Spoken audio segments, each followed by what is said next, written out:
हरिओम दोस्तों, स्वागत है आपका free study bye Lodhi sir की यूट्यूब चैनल पर। मैं कृपाल लोधी। दोस्तों, आज हम आपको लेकर के आए हैं कक्षा 9वीं की विज्ञान के सभी बल तथा कार्य के आंकिक प्रश्न, न्यूमेरिकल्स क्वेश्चन। दोस्तों, ये 9वीं कक्षा की तैयारी में तो इम्पोर्टेंट होने वाला है ये वीडियो, लेकिन यदि आप कंपटीशन एग्जाम की तैयारी कर रहे हैं और यदि उसमें साइंस आना है, जैसे हम कहें एसएससी जीडी या एमपी पुलिस या रेलवे, तो आज का वीडियो आपके लिए बहुत ही इंपॉर्टेंट होने वाला है। दोस्तों, यदि आप हमारे चैनल पर पहली बार विजिट कर रहे हैं, पहली बार आए हैं, तो प्लीज हमारे चैनल को सब्सक्राइब कर लें, साथ में बेल आइकन पर क्लिक करें ताकि सबसे पहले नोटिफिकेशन आपको मिलता रहे। दोस्तों, हम इसी प्रकार के इंपॉर्टेंट वीडियो आपके लिए लाते रहते हैं। यदि आप इस वीडियो में हमारे साथ अंत तक बने रहते हैं तो निश्चित रूप से आपसे ये बल तथा कार्य के आने वाले सभी न्यूमेरिकल्स क्वेश्चन आसानी से बन रहे होंगे। दोस्तों, कॉम्पिटिटिव एग्जाम में हमने देखा है कि यहाँ से बल और कार्य के निश्चित रूप से प्रश्न आना ही होते हैं। हम बड़ी सरल ट्रिक से आपको इन प्रश्नों को बताने का प्रयास करेंगे। तो बगैर देर किए हुए आइए प्रारंभ करते हैं आज का टॉपिक, बल तथा कार्य के आंकिक प्रश्न। सबसे पहले दोस्तों, इसमें हम आपको बताने वाले हैं बल की परिभाषा की। बल मतलब फोर्स जो है ये क्या कहलाता है, तो हम देखते हैं। बल एक प्रकार का धक्का या खिंचाव है जिसमें किसी वस्तु की स्थिति में परिवर्तन करने की प्रवृत्ति होती है। मतलब यदि हम किसी वस्तु पर बल लगाते हैं तो उसकी स्थिति में क्या हो जाता है, परिवर्तन हो जाता है। ठीक, इस राशि को हम क्या कहते हैं, बल कहते हैं। और बल कैसी राशि है, सदिश राशि, मतलब इसकी दिशा भी होती है और इसका परिमाण मतलब साइज इसका मान भी होता है। ठीक है, बल का जो एसआई मात्रक है स्टूडेंट्स, सबसे पहले हम देख लेते हैं कि बल का सूत्र क्या है। तो बल का जो सूत्र होता है, फोर्स बराबर एम ए, ठीक है, मास इंटू एक्सेलरेशन। बल बराबर होता है द्रव्यमान गुणा त्वरण। एम को कहते हैं द्रव्यमान और ए को कहते हैं एक्सेलरेशन मतलब त्वरण। सबसे पहले तो स्टूडेंट्स आप इस फार्मूला को याद करें कि एफ बराबर कितना होता है, एम ए। यदि आप इस फार्मूला को याद कर लेते हैं तो बड़ी आसानी से आप इसका मात्रक निकाल सकते हैं। जैसे हम कहें कि एसआई मात्रक एम माने मास, द्रव्यमान का क्या होता किलोग्राम और त्वरण का क्या होता मीटर प्रति वर्ग सेकंड, तो इनको मिला के लिख दिया किलोग्राम मीटर प्रति वर्ग सेकंड। ठीक है, इसका ये क्या हो गया, ये मात्रक हो गया। और स्टूडेंट्स, बल का जो एसआई मात्रक होता है इसी मान को हम क्या कहते हैं, न्यूटन भी कहते हैं। तो बल का एक मात्रक क्या होता है, न्यूटन भी होता है और ये भी होता है, ये दोनों सही है। यदि हम कहें स्टूडेंट्स सीजीएस मात्रक में, मतलब सीजीएस पद्धति में बल का मात्रक क्या होता है, तो सीजीएस पद्धति में जैसे सेंटीमीटर अपन कहते हैं तो ये सेंटीमीटर आ जाएगा यहाँ, काय की जगह मीटर की जगह। और सीजीएस में समय का तो सेकंड होता ही है, तो ये वर्ग सेकंड ज्यों का त्यों रहेगा। और सीजीएस में मीटर किलोग्राम की जगह क्या आ जाएगा, ग्राम। तो सीजीएस में बनेगा ग्राम सेंटीमीटर प्रति वर्ग सेकंड। ठीक है, और इसी ग्राम सेंटीमीटर प्रति वर्ग सेकंड को हम क्या कहते हैं स्टूडेंट्स, इसे हम कहते हैं डायन। तो सीजीएस पद्धति में बल का मात्रक डायन भी होता है। डायन और न्यूटन में संबंध होता है स्टूडेंट्स, एक डायन बराबर 10⁻⁻5 न्यूटन, एक डायन बराबर 10⁻5 न्यूटन। ये डायन और न्यूटन में संबंध होता है। यहाँ से आप एक न्यूटन की वैल्यू भी फाइंड कर सकते हैं। ठीक है, अब हम देखते हैं प्रकृति का सबसे मजबूत या सबसे प्रबल बल जो होता है, सबसे शक्तिशाली बल, इसे हम परमाणु बल या नाभिकीय बल कहते हैं। वह बल जिसको नाभिक अपने इलेक्ट्रॉनों को बांधे रखता है, इलेक्ट्रॉन कक्षा छोड़ के नहीं जा पाते। और कभी आपसे पूछा जाए प्रकृति का सबसे दुर्बल या कमजोर बल क्या होता है, तो ये गुरुत्वाकर्षण बल होता है, जिसकी खोज किसके द्वारा की गई थी स्टूडेंट्स, इसकी खोज करी गई थी न्यूटन के द्वारा, गुरुत्वाकर्षण बल। क्यों, न्यूटन ने सबसे पहले गुरुत्वाकर्षण का ही सिद्धांत दिया था। तो बल का सूत्र आप याद कर लें, एफ बराबर एम ए, बल बराबर द्रव्यमान गुणा त्वरण। ठीक है, कार्य का सूत्र याद कर लें, कार्य डब्ल्यू बराबर होता है ये बल गुणा विस्थापन। तो बल को हम एफ लिखेंगे, विस्थापन को डी से डिनोट करेंगे। तो कार्य बराबर क्या होगा, बल गुणा विस्थापन। अब देखते हैं हम इसके आंकिक प्रश्न कैसे आते हैं। और ये स्टूडेंट सभी के सभी जो प्रश्न हैं ये किसी न किसी एग्जाम में आए हुए प्रश्न ही हैं।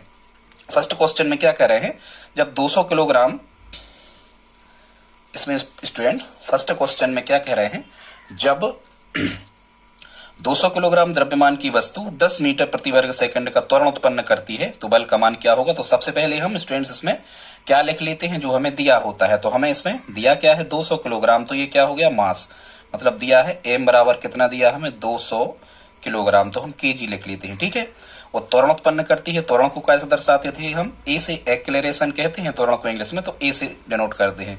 तो ए बराबर कितना दिया है, 10 मीटर प्रति वर्ग सेकंड। स्टूडेंट्स, हम देख रहे हैं कि सभी के सभी जो मान है वो एसआई पद्धति में हमें बिल्कुल नहीं बदलना, ये ग्राम में नहीं दिया है। ठीक है, यदि ये किलोग्राम में दिया है, देखो ये यदि द्रव्यमान किलोग्राम में दिया हो, ठीक है, और जो त्वरण है वो मीटर प्रति वर्ग सेकंड में दिया हो तो हमें कोई चेंज नहीं करना। अब हमें एम और ए के मान दे रखे हैं और काय का मान फाइंड करना है, एफ का फोर्स का मान हमें फाइंड करना है। तो बस हम सूत्र लगाएंगे। सूत्र होता है एफ बराबर एम ए, बल बराबर द्रव्यमान गुणा त्वरण। तो यहाँ से जब हम फोर्स माने बल का मान निकाल रहे होंगे तो ये कितना हो जाएगा 200 गुणा, और ए का मान कितना रखेंगे, ए की जगह यहाँ गुणा है, ए का मान रखेंगे हम 10। तो ये 200 का 10 में जब हम गुणा कर रहे होंगे स्टूडेंट्स तो ये कितना हो जाएगा, ये हो जाएगा 2000। तो इसको हम क्या लिखेंगे 2000। अब ये आपको ऑप्शन में स्टूडेंट्स या तो इस प्रकार से मिलेगा किलोग्राम मीटर प्रति वर्ग सेकंड 2000, या फिर आपको ऑप्शन में मिलेगा कितना 2000 न्यूटन, और इन दोनों में से कोई एक हमारा क्या होगा आंसर। आई होप आप समझ गए होंगे स्टूडेंट्स। अगला क्वेश्चन देखते हैं, सेकंड क्वेश्चन। इसमें क्या कह रहे हैं, यदि किसी वस्तु पर आरोपित बल का मान कितना है 50 न्यूटन है। मतलब इसमें उनने रिवर्स कर दिया, एफ का मान पहले से दे दिया कितना 50 न्यूटन को हम 50 एन लिख लेते हैं, ठीक है। और कह रहे उसका त्वरण 5 मीटर प्रति वर्ग सेकंड है। सभी मात्रक ऐसा ही दिए हैं। त्वरण यदि कितना है 5 मीटर प्रति वर्ग सेकंड, तो हम ए का मान लिखते हैं 5 मीटर प्रति वर्ग सेकंड। तो उसका द्रव्यमान कितना होगा, मतलब मास फाइंड करना है, एम का मान हमें फाइंड करना है। तो स्टूडेंट्स इसमें भी हम एफ बराबर जो कुछ दिया रहता है गणित का सिद्धांत, यदि उसका सूत्र होता है तो वही हमें लगाना पड़ता है। तो हम फार्मूला लगाएंगे कौन सा, एफ बराबर एम ए। अब हम मान रखेंगे एफ का मान कितना दिया है 50, और एम का मान हमें निकालना है तो एम जो कहते हैं, और ए की जगह कितना रखेंगे 5। इसलिए स्टूडेंट जब हम यहाँ एम की वैल्यू फाइंड करेंगे तो सामने के 50 जो कहते हैं 5 ये गुणा में है तो कहाँ जाएंगे भाग में। 5 से 50 कट गए कितने बार, 10 बार कट गए स्टूडेंट्स। तो यहाँ हमें जो एम का मान मिला, मास मिला, द्रव्यमान जो मिला वो कितना मिला, और ये द्रव्यमान का एसआई मात्रक, क्योंकि ये सभी के सभी एसआई मात्रक में लिखे थे तो द्रव्यमान का जो आंसर आ रहा होगा वो भी एसआई मात्रक में आ रहा होगा। तो इसका आंसर कितना आ रहा होगा 10 किलोग्राम। आई होप आप इसको समझ पाएंगे स्टूडेंट्स। यदि यहाँ तक आपने हमारा वीडियो देखा है तो प्लीज आप इसको लाइक कर दें। अगला देखते हैं स्टूडेंट्स। अगला क्वेश्चन कह रहे हैं, एक घोड़ा गाड़ी को 30 मीटर तक खींचने के लिए 1500 न्यूटन मीटर कार्य करता है, तो घोड़ा द्वारा तांगे पर कितना बल लगाया गया है। ठीक है स्टूडेंट, तो अब हम इसको कैसे करेंगे। सबसे पहले तो ये देखो कि हमें क्या दिया है, तो घोड़ा गाड़ी को 30 मीटर तक खींचता है, मतलब डिस्टेंस या हम कहें दूरी हमें कितनी दे रखी है, तो दूरी दे रखी है हमें कितनी 30 मीटर, ठीक है। और एफ का मान मतलब बल कितना दे रखा है, तो बल दे रखा है कार्य दे रखा है 1500 न्यूटन मीटर। ये क्या दिया है हमें, ये दिया है स्टूडेंट्स कार्य, मतलब काय का मान दे रखा है हमें डब्ल्यू का, वर्क दे रखा है, यहाँ सुधार लेते हैं, वर्क कितना दे रखा है 1500 न्यूटन मीटर, इसी को जूल भी हम कहते हैं। अब हमें स्टूडेंट्स इसमें फाइंड क्या करना है, तो यहाँ से हमें क्या निकालना है कि कितना बल लगेगा, घोड़ा द्वारा तांगे पर कितना बल लगेगा, मतलब एफ का मान हमें क्या करना है फाइंड करना है। तो अब स्टूडेंट्स यहाँ हमें कार्य यदि दिया है तो ध्यान से सुनना, हम जो कुछ हमें दिया रहता है हम उसी का फार्मूला यूज करते हैं। यदि हमें कार्य दिया है तो हम कार्य का ही सूत्र उपयोग करेंगे स्टूडेंट। तो कार्य बराबर क्या होता है, अभी हमने बताया था, कार्य बराबर होता है स्टूडेंट्स बल गुणा विस्थापन, ठीक है। इसमें हम मान रखेंगे, तो डब्ल्यू जो कार्य दिया है हमारे लिए वो कितना दिया है 1500। डब्ल्यू की जगह कितना रख रहे होंगे हम यहाँ लिखेंगे हम डब्ल्यू की जगह कार्य की जगह वर्क की जगह 1500 बराबर एफ का हमें मान निकालना है स्टूडेंट्स। और जो विस्थापन दिया है 30 मीटर तक गाड़ी खींची जा रही, तो विस्थापन या दूरी कहलाती है, ठीक है। हालांकि दूरी अदिश होती है, विस्थापन सदिश होता है, तो हम यहाँ कितना रख देंगे डी की जगह पर 30। और जब हम यहाँ से एफ का मान निकालेंगे तो सामने के 1500 जो कहते हैं और ये 30 जो गुणा में थे एफ के साथ भाग में आ जाएंगे, शून्य से शून्य कट जाएंगे, 3 से 150 कट जाएंगे कितने बार 50 बार स्टूडेंट्स। इसका मतलब क्या होगा, जो एफ या जो बल का मान निकला स्टूडेंट्स ये कितना निकलेगा 50 न्यूटन, और यही हमारा क्या होगा आंसर। आई होप आप समझ गए होंगे। अगला देखते हैं स्टूडेंट्स, चौथा क्वेश्चन है। इसमें क्या कह रहे हैं, किसी वस्तु पर 50 न्यूटन का बल लगाया जाता है, मतलब ये बल का मान कितना दिया है 50 न्यूटन, तो हम इसे लिख लेते हैं एफ बराबर 50 न्यूटन का बल लगाया जाता है, जिससे बल की दिशा में विस्थापन, देखो यदि एक चीज ध्यान देना, बल धनात्मक ऋणात्मक या शून्य हो सकता है क्योंकि बल सदिश राशि है, ठीक है।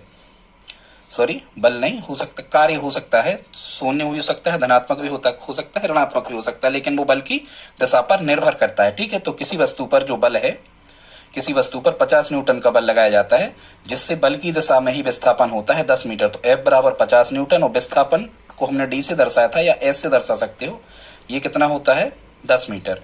हमें क्या निकालना है कार्य का मान निकालना है सीधा सीधा, ठीक है।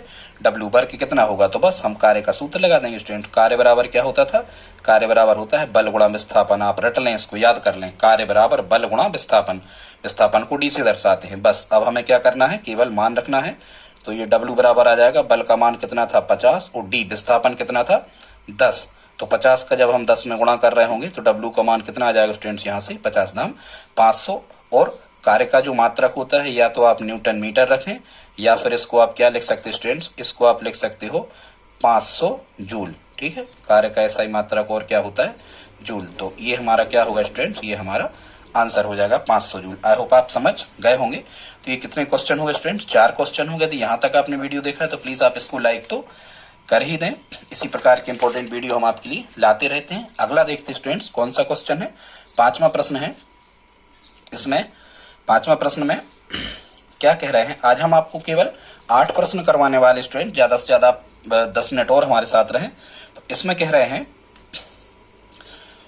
स्टूडेंट्स, इसमें कह रहे हैं 5 किलोग्राम द्रव्यमान की एक ट्राली पर एक बल लगाने से 10 मीटर प्रति वर्ग सेकंड का त्वरण उत्पन्न हो जाता है, तो आरोपित बल का मान क्या होगा। ठीक है, बिल्कुल सिंपल है। 5 किलोग्राम द्रव्यमान की वस्तु मतलब मास माने एम कितना दे दिया आपको 5 किलोग्राम, तो वो हमने लिख लिया। और ए का मान कितना दे दिया, त्वरण का मान दे दिया 10। सभी मात्रक जो हैं 10 मीटर प्रति वर्ग सेकंड सभी मात्रक काय में है, एसआई मात्रक में है। तो बस हमें आरोपित बल का मान क्या होगा, एफ हमें फाइंड करना है। एफ का मान प्रश्नवाचक चिन्ह लगा लो, एफ का मान हमें निकालना है। तो एफ बराबर कितना होता है, एम ए, बल बराबर द्रव्यमान गुणा त्वरण। ये सूत्र आप याद कर लो। तो एफ बराबर एम माने मास, द्रव्यमान कितना होगा 5 और ए कितना होगा 10। जब हम 5 का 10 में गुणा कर रहे होंगे स्टूडेंट्स तो ये कितना आ रहा होगा 50 न्यूटन, ठीक है। या फिर हमने आपको अभी बताया था ये कितना आएगा 50 किलोग्राम मीटर प्रति वर्ग सेकंड। ये हमारा क्या होगा आंसर। अब आप ऑप्शन में मिला सकते हो जो भी ऑप्शन में आपको दिया गया है। 6वां देखते स्टूडेंट्स, एक वस्तु पूर्व दिशा में समान वेग से जा रही है किस दिशा में, पूर्व दिशा में, तथा उस पर पश्चिम दिशा से, देखो पूर्व दिशा में जा रही है और पश्चिम दिशा से उस पर एक 15 न्यूटन का बल लगाया जाता है, जिससे वह 5 मीटर चलकर रुक जाती है। वस्तु पर किया गया कार्य कितना होगा, ठीक है। 6वें क्वेश्चन में ये कह रहे हैं स्टूडेंट्स, ध्यान से सुनना, यदि कभी वस्तु की गति के विपरीत, जो अभी हम आपको कह रहे थे, यदि किसी वस्तु की गति के विपरीत मतलब जिस दिशा में वो जा रही है, यदि उसको रोकने का प्रयास किया जाए और उसके विपरीत बल लगाया जाए उसकी गति के, तो हमेशा ये बल को हमें कैसा लेना होता है, ऋणात्मक। तो एफ का मान यहाँ पर हम लेंगे कितना, ऋण 15 न्यूटन, क्योंकि पूर्व दिशा में जा रही है और पश्चिम दिशा से बल लगाया जा रहा है, ठीक है। तो एफ का मान कितना होगा, पश्चिम दिशा मतलब पूर्व मतलब आप ऐसा समझना कि इस दिशा में जा रही है, इस दिशा में, ठीक है। और पश्चिम दिशा में बल लगाया जाता है, ऐसा कर देना इसमें, पश्चिम दिशा में बल लगाया जाता है, विपरीत दिशा में बल लगाया जाता है। तो एफ का मान कितना होगा, ये होगा ऋणात्मक, ऋण 15 न्यूटन, ठीक है। और फिर क्या कह रहे हैं इसमें, जिससे वह 5 मीटर चलकर, मतलब ये विस्थापन डी, दूरी डिस्टेंस कितनी रखेंगे हम 5 मीटर, ये मीटर में ही दिया तो हमें कोई भी चेंज इसमें नहीं करना है। बस अब हमें क्या निकालना है, वस्तु पर किया गया कार्य क्या है स्टूडेंट। तो अभी हमने आपको बताया था कार्य वर्ग बराबर, कार्य बराबर होता है क्या, बल गुणा विस्थापन। तो जब हम इसमें मान रख रहे होंगे तो एफ का मान कितना निकल के आएगा, एफ का मान है ऋण 15 और डी विस्थापन कितना निकला था, ये निकला था 5। ऋण 15 का 5 में गुणा करेंगे तो कितना आ जाएगा, ऋण 75 न्यूटन मीटर, या हम क्या कहेंगे ऋण 75 जूल, क्योंकि कार्य का मान ऋणात्मक हो सकता है। तो ये ऋण 75 क्या होगा, हमारा आंसर होगा। अगला देखते स्टूडेंट, 7वां क्वेश्चन है। इसमें क्या कह रहे हैं, एक 2 किलोग्राम की बाल्टी को कुआं से खींचा जाता है। यदि बाल्टी में 8 किलोग्राम पानी आता है तथा कुएं की ऊंचाई पानी की सतह से 10 मीटर है, तो पानी से भरी बाल्टी को कुएं से खींचने पर बाल्टी पर किए गए कार्य का मान कितना होगा। स्टूडेंट्स कॉम्पिटिशन एग्जाम में भी यही प्रश्न आते हैं निश्चित रूप से। ये कक्षा 9वीं की जो एनसीईआरटी की साइंस है उससे हमने इन प्रश्नों को सिलेक्ट किया है। तो हम देखते हैं बाल्टी का द्रव्यमान कितना है 2 किलोग्राम और पानी कितना आता है 8 किलोग्राम। तो कुल द्रव्यमान कितना बना, कुल मास मतलब कुल द्रव्यमान कितना बना, 2 और 8, कुल द्रव्यमान बना स्टूडेंट्स कितना 10 किलोग्राम, ठीक है। कुल द्रव्यमान बना 8 और 2 10 किलोग्राम। अब हम देखते हैं कुल विस्थापन कितना है, विस्थापन मतलब दूरी कितनी तय की बाल्टी ने। तो कुएं की ऊंचाई पानी की सतह से 10 मीटर है, तो 10 मीटर ऊंचाई है तो 10 मीटर ही बाल्टी खिंची होगी। तो विस्थापन डी का मान कितना होगा स्टूडेंट्स, यहाँ पर ये होगा कितना 10 मीटर, ठीक है। अब जरा ध्यान से सुनना, यदि कोई वस्तु यहाँ तो देखो रैखिक गति कर रही थी, रैखिक मतलब जमीन पर किसी भी दिशा में गति करना, ठीक है। लेकिन यदि कोई वस्तु गुरुत्व के अधीन गति करती है, और ये गुरुत्व के अधीन स्टूडेंट्स क्या कहलाता है, यदि किसी वस्तु को ऊपर से नीचे फेंका जाए या नीचे से ऊपर की ओर फेंका जाए, तो यहाँ जो बाल्टी है ये नीचे से कहाँ आ रही है, ऊपर आ रही है। तो यहाँ जरा ध्यान से सुनना, यहाँ गुरुत्वीय त्वरण के विरुद्ध कार्य हो रहा है। तो गुरुत्वीय त्वरण का स्टूडेंट जो मान होता है स्मॉल जी का, ये होता है 9.8 मीटर प्रति वर्ग सेकंड। ये गुरुत्वीय त्वरण के अधीन वो गति कर रही है, ठीक है। अब हमें निकालना क्या है, हमें निकालना है कार्य। तो कार्य का मान आप कब तक नहीं निकाल सकते स्टूडेंट्स, तो कार्य का मान हम तब तक नहीं निकाल सकते, क्योंकि देखो कार्य का मान क्या होता है, तो कार्य का मान क्या होता है, बल गुणा विस्थापन। तो जब तक हम बल का मान नहीं निकाल सकते तब तक विस्थापन का मान नहीं निकलेगा। तो स्टूडेंट्स जो बल होता है, बल इसे हम भार भी कहते हैं, क्योंकि जब कोई वस्तु गुरुत्व के अधीन गति कर रही होती है तो जो बल है वो भार में बदल जाता है। और भार का मान क्या होता है, भार बराबर होता है द्रव्यमान गुणा गुरुत्वीय त्वरण। तो सबसे पहले हम बल या भार का मान निकालेंगे, वो कितना होगा, द्रव्यमान गुणा गुरुत्वीय त्वरण। जब हम इसमें मान रख रहे होंगे तो द्रव्यमान कितना था, द्रव्यमान था कितना 10, और गुरुत्वीय त्वरण जी का मान हमेशा ये नियत ही होता है, ये होता है 9.8। जब 9.8 का 10 में गुणा करेंगे, दशमलव हटाओ 1, 10 से 10 कट गए, तो ये जी का मान मतलब एफ का मान, ये भार है, बल निकाला हमने, तो ये कितना मिल जाएगा 98 न्यूटन, ठीक। अब हमें बल का मान मिल गया, अब हमें क्या निकालना है, कार्य का मान। तो अब हम कार्य का सूत्र लगाएंगे। तो कार्य बराबर क्या होता है, बल गुणा विस्थापन। और जब हम मान रख रहे होंगे इसमें कार्य बराबर बल गुणा विस्थापन में, तो बल निकला है कितना 98 न्यूटन, और विस्थापित जो होना थी बाल्टी वो कितना होना थी, कितनी दूरी तय करना थी 10 मीटर। तो डी का मान कितना रखेंगे हम यहाँ पर 10 मीटर। जब 98 का 10 में हम गुणा कर रहे होंगे तो कितना आ जाएगा 980, और ये कार्य निकला है तो क्या आएगा जूल। ये हमारा स्टूडेंट्स क्या होगा, इसका आंसर होगा। आई होप आपको समझ में आया होगा। अगला देखते हैं स्टूडेंट्स, केवल एक लास्ट क्वेश्चन और बचा है। तो आई होप आप समझ गए होंगे कि यदि कभी नीचे से ऊपर की ओर या ऊपर से नीचे की ओर कोई वस्तु जाती है तो जो बल का मान निकालना पड़ता है, ये बल हो जाता है F बराबर mg। मतलब वहां गुरुत्व के अधीन गति कर रही होती वस्तु, तो जो त्वरण होता है वो रैखिक त्वरण एक्सेलरेशन a नहीं होता, वो गुरुत्वीय त्वरण ग्रेविटी के संबंध में स्मॉल जी वहां पर रखा जाता है, ठीक है स्टूडेंट्स। अगला देखते हैं 8वां, और आज का हमारा ये लास्ट क्वेश्चन होगा। ये भी 9वीं की साइंस का है। कह रहे हैं किसमें अधिक बल की आवश्यकता होगी, 2 किलोग्राम द्रव्यमान वाली वस्तु को 5 मीटर प्रति वर्ग सेकंड की दर से त्वरित करने में, या 4 किलोग्राम द्रव्यमान वाली वस्तु को 2 मीटर प्रति वर्ग सेकंड की दर से त्वरित करने में। कुछ नहीं, ये ms⁻² लिखा है, ये त्वरण को ऐसा भी लिखा जा सकता है। तो इसमें हमें 2 चीजें दी हैं, एक 2 किलोग्राम की वस्तु में 5 त्वरण उत्पन्न करना है, और 4 किलोग्राम द्रव्यमान की वस्तु में 2 त्वरण उत्पन्न हमें करना है। तो किसमें अधिक बल की आवश्यकता होगी, ठीक है। तो पहली जो वस्तु है स्टूडेंट्स, यहाँ हम 2 वस्तुएं ले लेते हैं। यहाँ पर जो पहली वस्तु है, पहली वस्तु का द्रव्यमान कितना है, m का मान कितना है 2 किलोग्राम, और पहली ही वस्तु का में त्वरण कितना उत्पन्न करना है 5। तो हम यहाँ निकाल लेते हैं पहली वस्तु पर लगने वाला बल। पहली वस्तु पर लगने वाला बल, तो पहली वस्तु पर बल लगने वाला जो बल बराबर क्या होता है, द्रव्यमान गुणा त्वरण ma। तो पहली वस्तु पे कितना बल लग रहा होगा, m का मान कितना है 2 और a का मान कितना है 5। तो पहली वस्तु पे 10 न्यूटन का बल लग रहा होगा, उसको दे दिया मान के चलो हमने समीकरण 1। अब हम आते हैं दूसरी वस्तु पे। तो दूसरी वस्तु का द्रव्यमान कितना दे रखा है, तो स्टूडेंट्स हमें दूसरी वस्तु का द्रव्यमान मतलब m का मान कहलाता है। द्रव्यमान क्या कहलाता है, m मास कहते हैं इंग्लिश में, तो m से शो करते डिनोट करते। m का मान कितना दे रखा है 4 किलोग्राम, ठीक। और दूसरी वस्तु में त्वरण कितना उत्पन्न करना हमें 2, ठीक है, त्वरण करना है 2। तो हम यहाँ लिखेंगे क्या, दूसरी वस्तु पर लगने वाला बल का मान हम निकाल लेंगे। दूसरी वस्तु पर लगने वाला बल, तो बल बराबर क्या होता है, बराबर है में बल बराबर द्रव्यमान गुणा त्वरण। जहाँ मान रखेंगे द्रव्यमान कितना दिया है 4 और त्वरण कितनी है दिया है 2, तो 4 दूनी कितना हो गया, इसमें लगेगा कितना 8 न्यूटन का बल। ये हमने दोनों बल लगा दिए। अब हमें स्टूडेंट्स केवल क्या देखना है कि ज्यादा मान किसका है। तो ज्यादा मान स्टूडेंट्स जो है ये 10 न्यूटन ज्यादा है, कितने से 8 न्यूटन से। तो ये 10 न्यूटन जो है स्टूडेंट्स, ये कौन सी है 10 न्यूटन है पहली वाली, माने 2 किलोग्राम वाली। यदि इसको F1 हम दे देते तो यदि हम इसको जैसे कहें कि ये इसका मान F1 दे दिया हमने और इसको हम कह दें F2, तो इसमें क्या होगा F1 इज ग्रेटर देन क्या होगा F2, माने F1 का मान अधिक होगा। देखो 10 न्यूटन ज्यादा है और ये 8 न्यूटन कम है। तो हम इसका आंसर एक ये भी कह सकते हैं कि जो अब ये कितने किलोग्राम द्रव्यमान वाली थी, 2 किलोग्राम, तो जो 2 किलोग्राम द्रव्यमान वाली वस्तु है इसमें 5 मीटर प्रति वर्ग सेकंड का त्वरण उत्पन्न करने के लिए इसमें ही ज्यादा बल लगेगा। ठीक है, क्योंकि ये 10 निकल रहा है, ये 8 निकल रहा है, 10 बड़े हैं।